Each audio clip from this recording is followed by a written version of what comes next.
Maayong buntag mga kaigsunan ko diha ni Kristo. Karong adlaw atong pagaisgutan kung unsa ang sakramento sa kumpirma sumala diha sa lagda sa atong simbahan.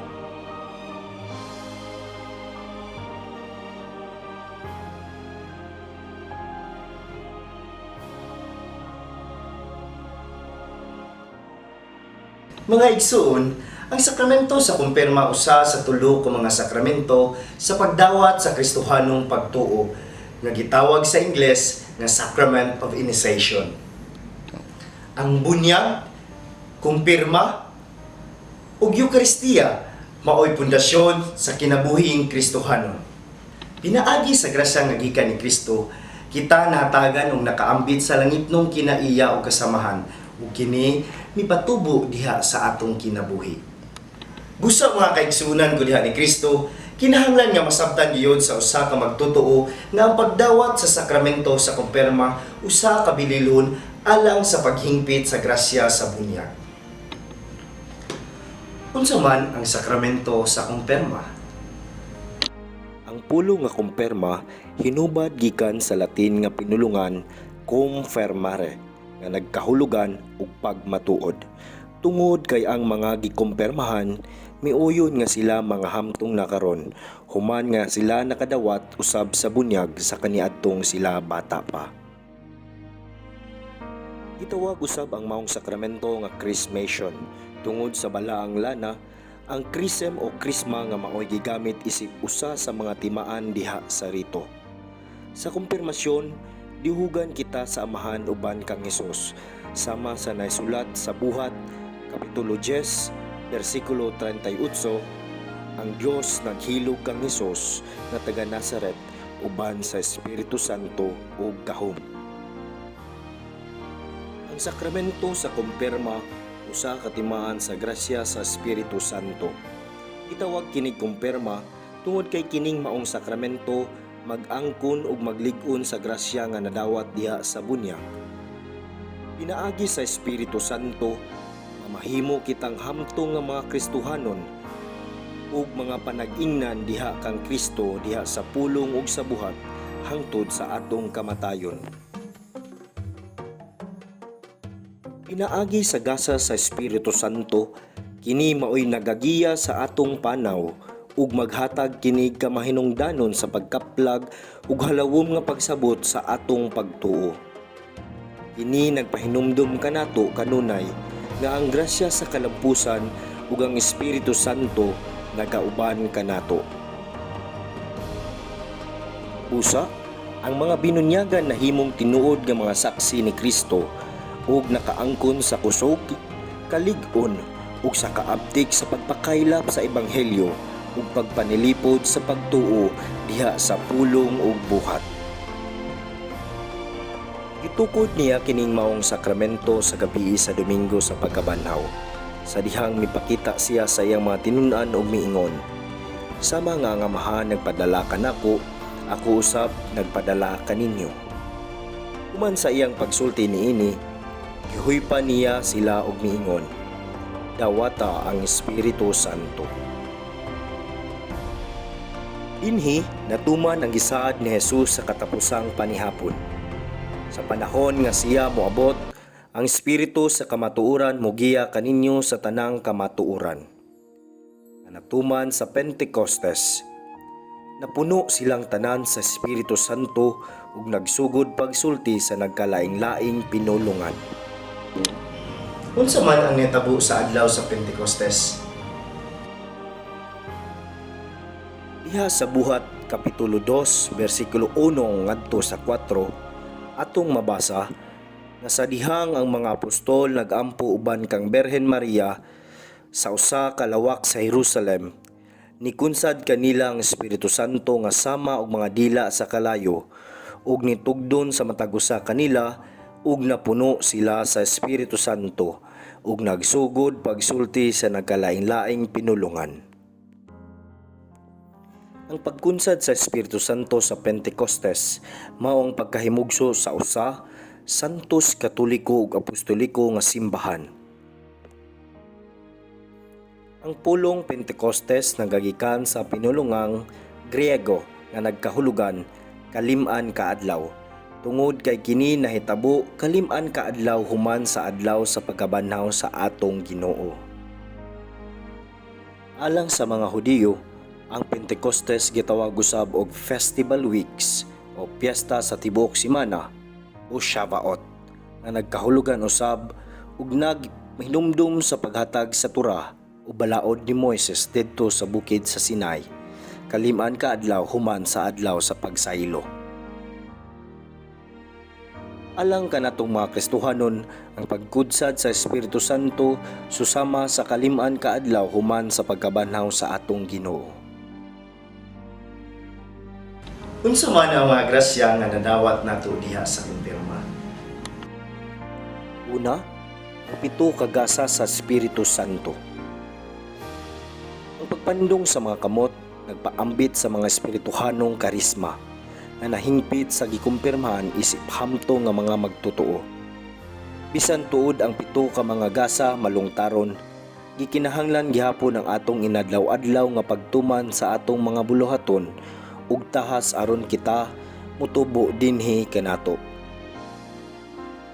Ikaduha, ang marka. Ang paghilog sa krisma nagpati kanato ug usa ka marka ug nahimo kitang mga sundalo ni Kristo nga malasigon nga muasdang sa pakigubat batok sa mga daotan. Sama sa batbat ni Pablo sa iyang katapusang sulat ngadto kang Timoteo. Nakigbisog ako sa maayong pakigbisog, nahuman ko na ang lumba, nagmakanunayon ako sa pagtuo. Mga kaigsunan ko diha ni Kristo, diha sa sakramento sa kumpirma makadawat kita og 7 ka mga gasa sa Espiritu Santo. Unsa man kining 7 ka mga gasa? Una, inaadman. Mao kini ang pagkamapihigon sa paghukom o paghanay sa mga butang sumala sa kabubuton sa Dios. Sukwahay niini ang pagkabuang o pagtinunto. Si Hari Solomon mao ang modelo sa langitnong kaalam, nagihatag sa Dios kaniya aron sa pagdumala sa iyang katawhan. Matud pa sa napatik diha sa kasulatan, ningon ang Dios kaniya, tungod kay kini lang ang imong gipangayo, ang kaalam, aron imong mahibaluan unsa ang katarong, busa ihatag ko kanimo ang imong gipangayo. Duha, sa labutan. Mao kini ang pagkamapihigon sa sayon ug halawom nga pagkabot ug pagkupot sa mga kamatuoran sa pagtuo. Ang sukwahay niini mao ang pagkawalay hanaw.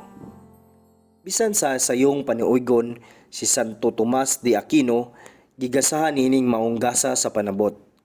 Sa dili pa siya magsugod sa iyang pagtuon, iya una nga sangpiton diha sa iyang pagampo ang panabang sa Dios. Katulo nga gasa, pagtambag. Mao kini ang pagkamapihigon sa sakto ug diha-diha dayon nga pag-ila sa kabubuton sa Dios diha sa nagkadaiyang kahimtang sa kinabuhi. Ang sukwahi niini mao ang pagkagahig ulo. Si San Felipe Neri gihatagan niing maong espiritong gasa. Ikaupat, kalig-on. Mao kini ang pagkamapihigon sa paglahutay sa pagtuman sa kabubuton sa Dios sa panahon sa mga pagsulay. Ang sukwahi niini mao ang pagkahuyang o pagkaluya. Ikalima nga gasa, kahibalo. Mao kini ang pagkamapihigon sa pagkaplag sa kamatuoran sa espirituhanon o material nga kalibutan ug ang paglambigit niini ngadto sa magbubuhat. Ikaunom nga gasa, pagka-Diosnon. Mao kini ang pagkamapihigon sa pagsimba uban sa tibuok natong kasing-kasing ngadto sa Dios ug sa paghigugma sa atong mga silingan sama sa atong kaugalingon. Ang pagkadautan mao'y sukwahi niini. Ikapito nga gasa, pagkamahadlokon sa Dios. Mao kini ang pagkamapihigon sa paghatag ug halawom nga pagtahod sa Dios ug sa pagkamahadlokon sa pagpakasala. Ang dili pagkamatahuron mao'y sukwahi niini. Aduna usay gitawag nga marka o timaan sa sakramento sa kumpirma. Unsa man kini? Mao kini ang espirituhanong timaan o marka. Kini usa ka makanunayon nga silyo nga gimarka diha sa kalag pinaagi sa pagdihog sa krisma nga mibalaan sa gikumpirmahan isip sundalo o tigpanalipod sa pagtuo diha kang Kristo. Sama sa nahisulat ni San Pablo nga nagkanayon, o gipatikan kita niya sa timaan nga kita iya na, o gihatag kita niya sa Espiritu Santo dinhi sa atong kasing-kasing ingon nga pagsalig. Ang maong marka o timaan dili na mahimong sublion ni mapapas. Kinahanglan nga ang gikumpirmahan makiglambigit sa espirituhanong buhat, ilabi na ang pagbatok kang Satanas ug sa tanang dautan. Kinsa ang ministro sa kumpirma? Ang ministro sa kumpirma walay lain kon dili ang obispo. Tungod kay siya nakaambit og nahimong kabahin sa walay bugto nga kutay sa ordinasyon nga gikan pa sa mga apostol. Gitawag kini og apostolic succession. Kung sa takna nga ang obispo mohatag sa sakramento sa kumpirma, iyang gisubli ang susamang gasa sa Espiritu Santo nga gibubo sa Pentecostes. Mahitabo lamang nga makahimo ang pari sa pagsaulog sa kumpirma kung kini gihatagan og katungod sa obispo.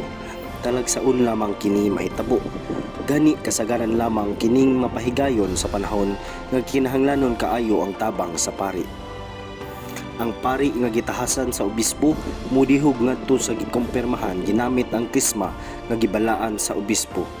Sa kakuyaw sa kamatayon bisan kinsa nga pari makahimo sa pagsaulog sa maong sakramento ngadto sa himalatyon o nahiagom og mga kakulian nga mahagtod sa kamatayon. Ato sang hinumduman mga kaigsunan ko ni Kristo nga adunay duha ka butang nga gigamit o timaan sa sakramento sa kumpirma. Ang timaan nga gigamit sa kumpirma maong pagpandong sa mga kamot sa obispo ug ang butang nga gigamit sa kumpirma mao ang balaang krisma.